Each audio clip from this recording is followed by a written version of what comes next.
Pues yo tengo mucho interés en platicar contigo. Tu larga trayectoria, tu experiencia, tu profesionalismo, son muchos años de cubrir, de reseñar, de criticar, de analizar, de hablar, sí en torno al medio del entretenimiento, del espectáculo y también de la cultura. Me encantaría que nos ilustres, que nos digas. ¿Qué está pasando hoy con el medio del entretenimiento, con el entretenimiento en la cultura, con la cultura en el entretenimiento? ¿Qué está pasando? Me parece que se han diluido, borrado estas líneas cada vez más y además creo que hoy todo es entretenimiento. Así es, mi querido Juan Carlos. Fíjate, cuando yo inicio ya en el periodismo, empiezo de fotógrafo, pero fotografiar, bueno, a mí siempre me gustó la fotografía, me sigue gustando, de hecho, sé producirla. Sin embargo, cuando yo empiezo en el gobierno, fotografiaba con una cámara casi, casi estática, como Polaroid, este, a los grandes funcionarios de la Secretaría de Gobernación. Y como esta secretaría, creo que todavía la tiene una dependencia que se llama Estudios Históricos de la Revolución Mexicana, tenían su sede en San Ángel. Entonces, por esa parte, cuando te toca, la Secretaría de Gobernación es tan extensa que también tiene un área cultural importante. Ahí conocí a Lupe Rivera Marín, la última hija de Diego Rivera, que murió casi de 100 años hace dos. Este, entonces, ese tipo de gente, conocí mucha gente, obviamente, en la alta política, este, digo, hablando hasta el presidente, ¿no? Aparte del secretario de gobernación, los subsecretarios. La verdad fue interesante porque vas conociendo cómo está ese tejido político, quiénes son los personajes de moda, y todo suma en el periodismo, Juan Carlos, todo. Llega la etapa de TV Notas a finales de los 90, empiezan a poner de nuevas estrellas, que yo no sabía quiénes eran. Yo sabía de Verónica Castro, porque ya había sido la reina de las telenovelas, de Lucía Méndez, que aunque ya no eran las chavitas jovencitas, digo, son mucho, me doblan la edad, pero yo me quedé con ese rollo, ¿no? Y de las películas del cine mexicano, que Pedro Infante, pues ya se había muerto, ¿no? No sé, María Félix, que todavía vivía, después La Tigresa, que del cine de transición, todas estas mujeres guapas de los 60, de las musas del santo. Entonces yo iba como que te quedas, ¿no? Con estos personajes que sientes que ya son de culto. Y cuando entro dicen, pero ¿a quién vas a entrevistar? Y yo digo, no, mi agenda, porque nadie te da los teléfonos. Entonces yo dije, no, me voy con Columba Domínguez, porque Columba Domínguez estaba registrada en sus datos en la Secretaría, y por el Indio Fernández. Me voy con el tutor José Luis Cuevas, porque tú sabes que esta Secretaría de Gobernación maneja una agenda muy amplia de todos los personajes que mueven a México, de la cultura, de las artes, de la economía, etc., etc. Viene música, teatro, todo lo que tenga que ver con los líderes mexicanos. Entonces, esa era mi agenda. Entonces, pues yo corría a entrevistar a José Luis Cuevas. Y wow, para mi sorpresa, tuve una jefa, Matilde Obregón, que fue toda esa época dura hasta el 2010, que dijo, me interesa esto que estás escribiendo. O sea, todo se iba archivando. Yo llevaba 2 meses sin publicar y seguía en la revista y seguía cobrando y cobrando muy bien, gracias a Dios, sobre todo, y a mi chamba. Pero entonces un día me preocupé porque no lo veía reflejado en la revista. Fui y hablé sin tener amistad con Matilde. Le dije, oye Matilde, ¿qué está pasando? No estoy haciendo mi trabajo, estoy cobrando, ve lo que tengo. Y cuando lo empieza a ver me dice, esto es portada. ¿Por qué? Porque era chisme político con la farándula, Juan Carlos. O sea, era, y sí voy a decir la nota como tal, se fue a la portada de Columba Domínguez, la viuda de Lindo Fernández, echándole al expresidente Luis Echeverría y a Adela Fernández, a la hija del Indio, de que ellos eran los culpables que le habían quitado su casa, su herencia de la famosa casa de Lindo Fernández.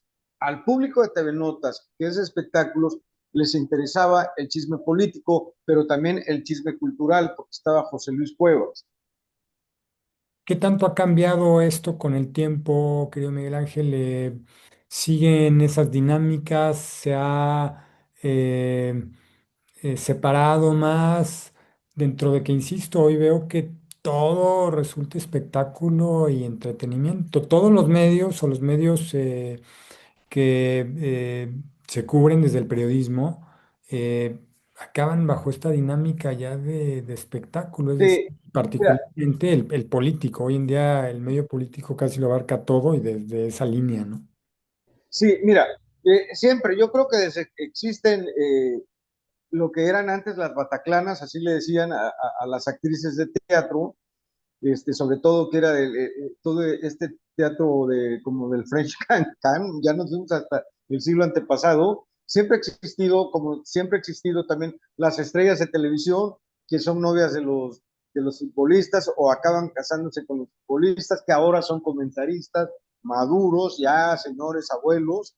Entonces, siempre ha existido, pero TV Notas supo, o lo que yo aprendí ahí también en el ejercicio, hacerlo de una manera que no fuera tan agresivo. Eh, y es ahí donde yo retomo y dije, a ver, ¿por qué los intelectuales era como la parte que siempre se excluía del periodismo de espectáculo? El único que se comía, y creo que por décadas yo no nacía, pero yo nací en el 70, el que siempre se comió los medios de espectáculos, la fuente, o sea, es la fuente de sociales, la fuente de espectáculos, la fuente de cultura y hasta de política, fue José Luis Cuevas. Yo no estoy en contra del mercado. Entonces, la que estuvo atrás de José Luis Cuevas, indudablemente, fue su inolvidable esposa Berta Riestra, mejor conocida como Berta Cuevas, la mamá de sus tres hijas, que ella era la que se movía.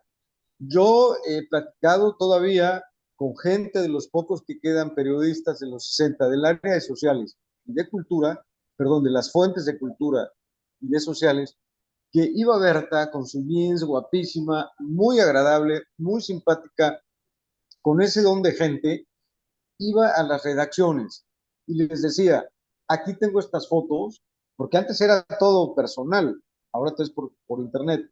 Aquí tengo estas fotos de la última exposición que tuvo José Luis, no sé, en Italia o en Francia o en Estados Unidos, en Houston, en la Florida, donde haya sido, aquí están las fotos y aquí están unas fotos de después que nos fuimos de viaje, no sé, hace cuenta, aquí en la Estatua de la Libertad, un ejemplo. Eso hacía Berta Cuevas en la, en la mesa de, de cultura. Luego se iba a la de sociales y en la de espectáculos. Son pocos los personajes que abarcan todo eso. María Félix, por ejemplo, te vendía en la fuente, obviamente, de espectáculos, te vendía en la de cultura, por el cine, te vendía en la de política, porque era su opinión valía, o sea, te vendían en varias fuentes. Dolores del Río igual, José Luis Cuevas igual, Diego Rivera y Frida son, creo que la prueba fehaciente que te venden porque manejan una ideología política o la manejaron, pero todavía son un referente. Te vende hasta en la moda, Frida. Sí, pues sabes, Miguel Ángel, de escucharte, bueno, y de escuchar esta secuencia narrativa de hace unas décadas con la ruptura, pero que ahora que empiezas a mencionar bueno, y un poco desde antes que empezabas a mencionar estos nombres, sí, hablas del Indio Fernández, pero era uno de los grandes, grandísimos directores de la historia del cine mexicano y no más mexicano, mundial, extraordinario. Nombres de actrices como Columba, que era su mujer, como María Félix. Hablas a la vez de Diego Rivera, que se llevaban con ellos, Frida estaba ahí. Cuando hacías esta introducción para mencionar a Cuevas, de repente me brotó el nombre de un personaje de un momento anterior que también estaba involucrado en todas las líneas, que era Salvador Novo, ¿no?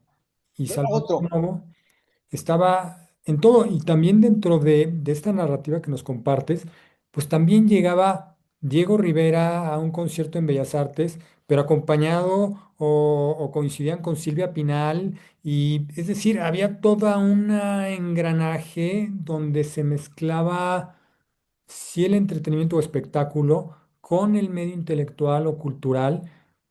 No había estas divisiones, lo cual me deja una reflexión inmediata de escucharte de qué es lo que pasó y qué es lo que está pasando, porque hoy en día, como te mencioné en un principio, sí, todo es espectáculo, todo es entretenimiento, pero no veo ese engranaje entre estas partes. eh, Sí, mira, te cuento así de rápido porque son unas memorias que hizo María José Cuevas, que ahorita es la gran documentalista, cineasta, que está estrenando el documental en Netflix, producido por Netflix, sobre Juan Gabriel. Bueno, hizo el de Bellas de Noche. O sea, María José Cuevas, la hija de un gran pintor intelectual, hizo el documental Bellas de Noche hace, no sé, ya van para 10 años que lo estrenó, con 5 vedettes como Wanda Seu, Olga Briskin, Lin May, la princesa Yamal y Rosy Mendoza. María José las dignificó, las levantó, porque ellas sí tenían fuerza, querían seguir trabajando. Y si las ves hoy en día, Olga Briskin tenía años, después que fue la gran reina de la noche, tenía años que nadie la contrataba porque pasaron los años, subió de peso, no tenía dinero con qué invertir para su vestuario. Lin May está pasando por una situación igual. Wanda Seux, ya no te digo. O sea, en una situación precaria como no tienes idea. Y Lin May.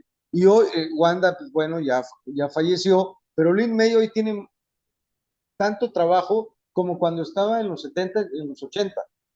Esta época en la que, bueno, evidentemente lo sabemos, Diego retrataba a Silvia Pinal y a Dolores del Río, y luego La también Tigresa, estaba, bueno, María Félix también, ¿no? Ese polémico María Félix, retrato. Eh, a Lupita Tobar, a Señoras de las Lomas. claro, y a la vez estaba este programa que se llamaba Duelo de Dibujantes, donde estaba el Chango Cabral y la Ranita Freire, pero y bueno, Isaac, y que también colaboraban en las revistas, pero que también hacían caricaturas de Dolores del Río, o de Diego Rivera, o de un político, de un futbolista, o de un... Había una integración entre todas esas partes. Sigo tratando de armar algo, Miguel Ángel, de Sí, escucharte. mira, te vamos a ir para allá. Cuando se casa, volviendo a lo de María José Cuevas, cuando fallece su mamá, ella hace una memoria a los 8 días.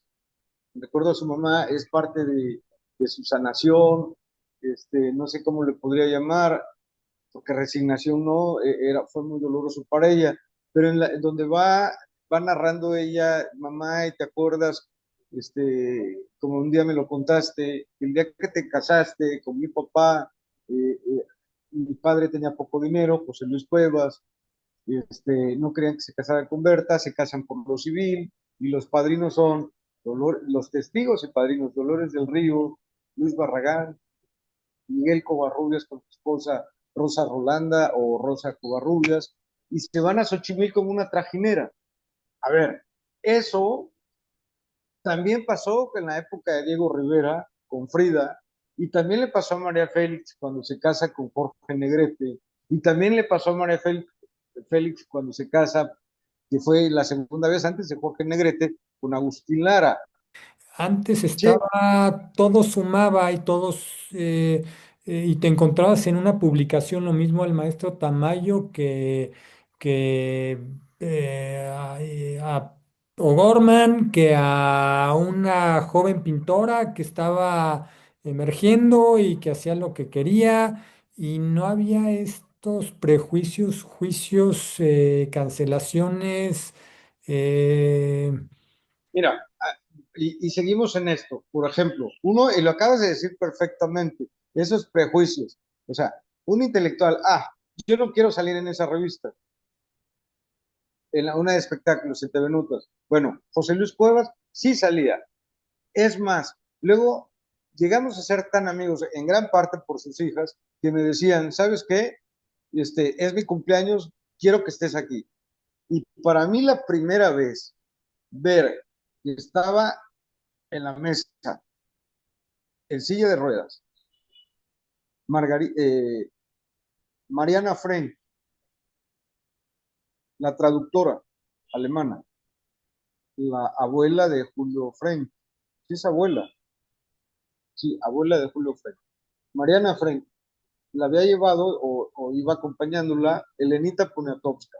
Las tres hermanas Pecanis, Montserrat y Ana María, y, bueno, las tres galeristas, con el esposo, Montserrat, de la ruptura, Brian Nissen, la fotógrafa Nadine Markova, Margot Glantz, García Márquez con su esposa Merche, el periodista Jacob Saludowski con su esposa Sarita y su hermano Abraham, el arquitecto, con su esposa Linka.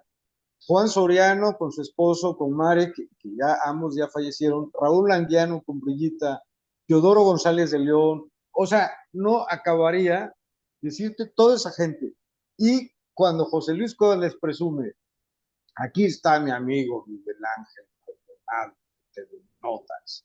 Todos estaban felices. Y me acuerdo que Mariana Frank fue la primera vez que me dijo, Miguel Ángel, tu revista tienes que ocuparla para hacer cosas mejores también. Aprovecha esa venta. Lo que me faltó decirle es que yo no soy el editor ni el dueño, ¿no? Hago lo que puedo. Pero imagínate que ellos sí estaban dispuestos. Luego me hablaba Brillita de Anguiano, ¿cuándo sale la revista? Porque se festejaban los cumpleaños José Luis Cuevas con Raúl Anguiano. Eulalio Ferrer, Teodoro González de León, también iban a los... Te digo, iba muchísima gente, Carlos Fuentes, entonces, pero Brillita sí hablaba porque quería saber para comprar la revista. Y lo que tú dijiste, hay mucha gente, no, yo soy pintor, yo escribo, soy poeta, soy dramaturgo, soy director de la Orquesta Sinfónica de México, a mí no me interesa estar en espectáculos. Algunos nada más quieren salir en el Ola, cuando el LOL es una revista que casi nunca se ha vendido, es para un grupito. Había una presencia del medio intelectual, cultural, en todos estos medios de entretenimiento, como hablábamos, o de espectáculo, como hablábamos de la época de Novo, posteriormente la que estás compartiéndonos con Cuevas. Y de ello, además, lo que dices, había una cobertura tal que el público, el gran público, se nutría de ello. Y con ello se asistía también a los eventos culturales y se generaba plática y discusión y se compartía y se participaba. Era una como un círculo que llevaba a otro y a otro, ¿no? Se convierten en rockstar. Yo es lo que siempre he querido, que los pintores mexicanos, que todos los escritores, las nuevas generaciones sean un rockstar como era Cuevas, como lo fue Diego Rivera. Cuevas salía a la calle hasta el día que falleció, bueno, hasta que pudo salir a la calle, la gente se le acercaba a pedirle una foto y un autógrafo. Hoy, dime de los más consolidados pintores, ¿quién se para en la calle? Y ya hablo de pintores que tienen arriba de 70, de 80 años. ¿Quién se para y les dice, maestro, una pintura? Porque ya no los conocen. Y escritoras, Elenita Poniatowska, sí es muy mediática. Entonces yo digo, la cultura debe ser espectacular y los espectáculos, que no nos acorrentemos tanto, deben de ser también con ese toque cultural. A la gente hay que darle no solo morbo, el morbo a todos nos gusta. Entonces, ¿cómo puedes construir todo eso? Yo lo que quiero es que la gente que le interesa un poquito la política, pues de paso se encuentre ahí a Juan Rafael o a María José o a Juan Gabriel o a Inés o a Ninel Conde. O sea, siempre me gusta estar variando. Creo que hay, si puedo darles un poquito, porque a mí me gusta darlos a conocer. La cultura no debe ser selectiva, la cultura debe ser accesible. Y una de las cosas para que sea accesible es darle ese toque de espectáculos o de espectacular.